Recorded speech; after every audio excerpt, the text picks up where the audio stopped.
Hello friends, मी भावना. माझ्या चॅनलमध्ये मी तुम्हा सर्वांचे मनापासून स्वागत करते. कसे आहात तुम्ही सर्व? आय होप तुम्ही सर्व आनंदात असाल. स्वामींच्या कृपेने तुमच्या सगळ्या चांगल्या इच्छा पूर्ण होत आजचा दिवस तुम्हाला खूप छान आणि आनंदाचा जाऊ. आज नो सेवा नो उपाय. आज मी तुमच्यासाठी एक छान व्हिडिओ घेऊन आली आहे, म्हणजे खास माझ्या मैत्रिणींसाठी.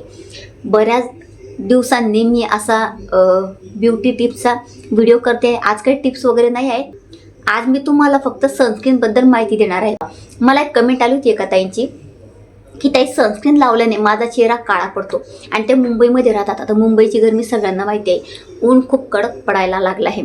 तर त्यामुळे काय होतं की चेहरा आपला काळवंटतो उन्हामुळे. उन्हापासून बचाव करण्यासाठी आपण सनस्क्रीन यूज करतो. पण त्या ताईंचं म्हणणं आहे की सनस्क्रीन लावण्याने माझा चेहरा काळा पडतो. बऱ्याच वेळा आपण किचनमध्ये काम करतो तर सनस्क्रीन लावण्याने चेहरा काळा पडतो. आणि सनस्क्रीन लावणं खूप खूप खूप जास्त गरजेचं आहे. डेली सनस्क्रीन तुम्ही घरात असाल तरी सुद्धा लावलं जायला पाहिजे, बाहेरच लावायचं असं काही नाही. तर मी आज तुम्हाला चेहरा काळवंटतो का काळवंटतो सनस्क्रीन लावण्याने ते सांगणार आहे. म्हणजे तुम्हाला आज मी सनस्क्रीन कोणत्या वेळेला लावायचं आणि कोणत्या स्किनसाठी कोणता सनस्क्रीन बेस्ट आहे. सनस्क्रीन घेताना सुद्धा घेतलं जायला पाहिजे व्यवस्थितपणे. म्हणजे आपली स्किन कशी आहे त्या पद्धतीनेच घेतलं जायला पाहिजे. कुठलंही सनस्क्रीन घेतलं तर ते चालत नाही. आपल्या स्किनला कुठलं सनस्क्रीन लागतं ते घेतलं जायला पाहिजे. म्हणजे योग्य आपण सनस्क्रीनची निवड केली तर आपल्या स्किनला असे प्रॉब्लेम येत नाही. कोणाच्या स्किनवर पिगमेंटेशन असतं, कोणाची ड्राय स्किन असते, कोणाची नॉर्मल असते, तर कोणाची ऑइली स्किन असते. सनस्क्रीन घेताना कोणत्या स्किनसाठी कोणतं सनस्क्रीन वापरावं. चेहऱ्यावर तुमच्या जर पिंपल्स असतील, पिगमेंटेशन असेल, डार्क स्पॉट असेल, त्यासाठी प्रत्येकासाठी वेगवेगळं सनस्क्रीन येतं. तेच आपण वापरायला पाहिजे. म्हणजे सनस्क्रीनवर लिहिलेलं असतं, परंतु ते आपल्याला माहिती पाहिजे की ते काय वाचून आपण घ्यायचं असतं. तर सनस्क्रीन कोणत्या पद्धतीचं घ्यायचं आहे. प्रत्येक स्किनसाठी वेगवेगळं असतं आणि तुम्हाला असे स्किनचे प्रॉब्लेम असतील ते सुद्धा वेगवेगळं असतं. तर ही महत्त्वाची माहिती तुम्हाला आजच्या व्हिडिओमध्ये मी देणार आहे, म्हणून व्हिडिओ कुठे स्किप करू नका, पूर्ण बघा. सनस्क्रीन लावल्याने चेहरा का काळवंटतो आणि चेहरा काळवंटू नये यासाठी काय करायचं याबद्दलची संपूर्ण माहिती मी तुम्हाला आजच्या व्हिडिओमध्ये देणार आहे. प्रत्येक महिलांनी हा व्हिडिओ नक्की बघा. जर तुम्ही माझ्या चॅनलवर नवीन असणार आणि पहिल्यांदा हा व्हिडिओ बघत असणार आणि तुम्हाला हा व्हिडिओ आवडला तर व्हिडिओला एक लाईक नक्की करा. तर योग्य सनस्क्रीन निवडणं खूप गरजेचं आहे. आता मी तुम्हाला स्टेप बाय स्टेप सांगते की कोणत्या स्किनसाठी कोणतं सनस्क्रीन चांगलं असतं. सगळ्यात महत्त्वाचं, सनस्क्रीनची निवड करताना ते SPF 30+ असावं. कमीत कमी SPF 30 आणि त्यानंतर 30+ तुम्ही घेऊ शकता. 30च्या खाली घेऊ नका. आता मी तुम्हाला सांगते कोणत्या स्किनसाठी कोणतं सनस्क्रीन बेस्ट आहे. आता सगळ्यात आधी म्हणजे ऑइली स्किन. ऑइली स्किन असेल तर आपल्याला पिंपल्स येतात, ज्याला ॲक्ने म्हणतात. बारीक बारीक पुरळ येतात. ज्यांची ऑइली स्किन असते त्यांना पुरळ येतात बारीक बारीक. तर त्यांनी कोणत्या सनस्क्रीनची निवड करावी. जेल बेस, हलकं, मॅट फिनिश असं त्यांनी निवडावं. म्हणजे तुम्ही सनस्क्रीन जेव्हा घेणार तर घेताना त्यावर जेल बेस मॅट फिनिश ते असावं. असंच तुम्हाला घ्यायचं आहे. म्हणजे gel base plus matte finish ते असायला हवं. असं सनस्क्रीन जर तुम्ही यूज करायला सुरुवात केली तर तुम्हाला पिंपल्स येणार नाही. बऱ्याच जणांच्या बाबतीत असं होतं की सनस्क्रीन लावल्यामुळे पिंपल्स येतात, कारण सनस्क्रीन लावल्यावर आपल्या चेहऱ्यावर ऑइल येतं बघा. तर ऑइल आल्यामुळे ज्यांची ऑइली स्किन असते त्यांच्या चेहऱ्यावर जास्त अजून ऑइल येतं. आणि ऑइल आल्यामुळे काय होतं की त्यांचे पिंपल्स वाढत जातात. आणि सनस्क्रीन लावणं आपल्याला खूप गरजेचं आहे. तर अशाच प्रकारचं सनस्क्रीन तुम्ही निवडायचं आहे. तुम्ही त्या सनस्क्रीनवर वाचू शकतात. तिथून वाचूनच तशा पद्धतीचं तुम्ही निवडायचं आहे. आता जेल आणि मॅट का घ्यायचं, तर यामुळे काय होतं की पिंपल्स कमी येतात आणि पिंपल्स आपले वाढत नाही आणि याने मॅट फिनिश येतो. आता येतं ते म्हणजे पिगमेंटेशन आणि ब्लॅक स्पॉट. बऱ्याच जणांना चेहऱ्यावर पिगमेंटेशन असतं. तर पिगमेंटेशन म्हणजे वारंवार येत असतं. पिगमेंटेशन आधी इथे कपाळाला स्टार्ट होतं, त्यानंतर ते नाकापर्यंत पोचतं किंवा इथे येतं. तर बऱ्याच जणांना हा प्रॉब्लेम असतो. किंवा काहींना डार्क स्पॉट असतात बघा, काळे काळे डाग असतात.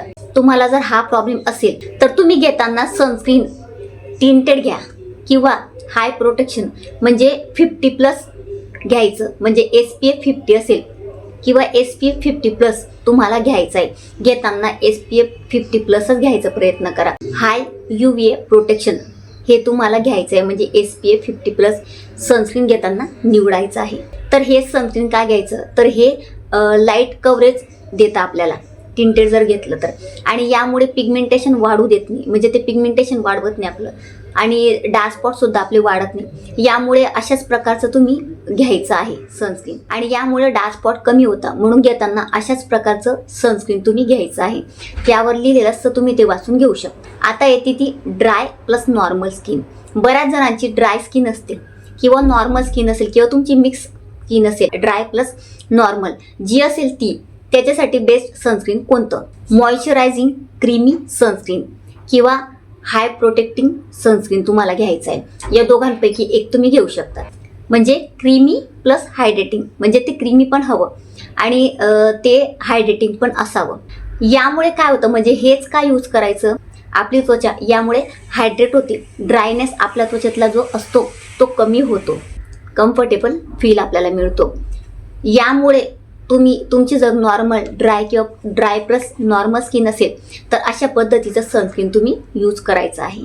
आता सनस्क्रीन घेताना कोणती काळजी घ्यायची, तर ते कमीत कमी SPF 30 असावं किंवा SPF 30+ असावं. 30च्या खाली जर तुम्ही घेतलं तर तुम्हाला प्रॉब्लेम येऊ शकतं. जसं त्या ताईंचा प्रश्न होता की ताई, सनस्क्रीन लावल्याने माझा चेहरा काळा पडतो. तर सनस्क्रीन लावल्याने कधीही चेहरा काळा पडत नाही. हा गैरसमज तुम्ही आधी दूर करा. जर तुम्ही SPF 30च्या खाली घेतलं तर तुमचा चेहरा काळा पडणार आहे. आणि सनस्क्रीन लावण्यासाठी आपल्याला काय काळजी घ्यायची असते ती म्हणजे की आपण सनस्क्रीन दिवसातनं 2 ते 3 वेळा लावायला पाहिजे, एकदाच लावून होत नाही. म्हणजे बऱ्याच जणांना असं वाटतं की आपण बाहेर जातो त्यावेळेला सनस्क्रीन लावायचं, परंतु असं होत नाही. आपण बघा, म्हणजे लेडीजचं कसं असतं की किचनमध्ये आपण काम करतो तर हीट आपल्या जवळ असते, म्हणजे आपण गॅस ऑन करतो तर ती हीट डायरेक्ट आपल्या स्किनला जात असते, म्हणजे स्किनमध्ये येत असते. तर त्यामुळे आपला चेहरा काळा पडतो आणि पिगमेंटेशन आपल्याला येतं. तर त्यासाठी आपल्याला घरात सुद्धा सनस्क्रीन लावणं गरजेचं आहे. म्हणजे सकाळी तुम्ही बाथ घेतला, आंघोळ केली, त्यानंतर सनस्क्रीन लावायचं. सायंकाळी सुद्धा तुम्ही जेव्हा फेस वॉश करणार त्यानंतर सुद्धा लावलं जायला पाहिजे. आणि जेव्हा तुम्ही बाहेर जाणार तर बाहेर जाताना बऱ्याच जणी काय करतात, सनस्क्रीन लावतात आणि निघतात.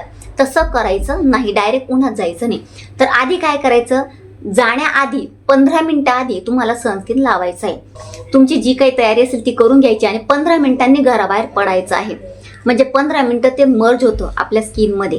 सूर्याचे जे UV रेज असतात ते आपल्या स्किनपर्यंत पोहोचत नाही, म्हणून आपल्याला सनस्क्रीन वापरणं खूप गरजेचं आहे. तर अशी मी तुम्हाला ही सनस्क्रीनबद्दलची जेवढी मला माहिती होती तेवढी दिली. तर नक्कीच ही गोष्ट तुम्ही करून बघा आणि सनस्क्रीन सगळ्यांनी लावा, नक्की लावा.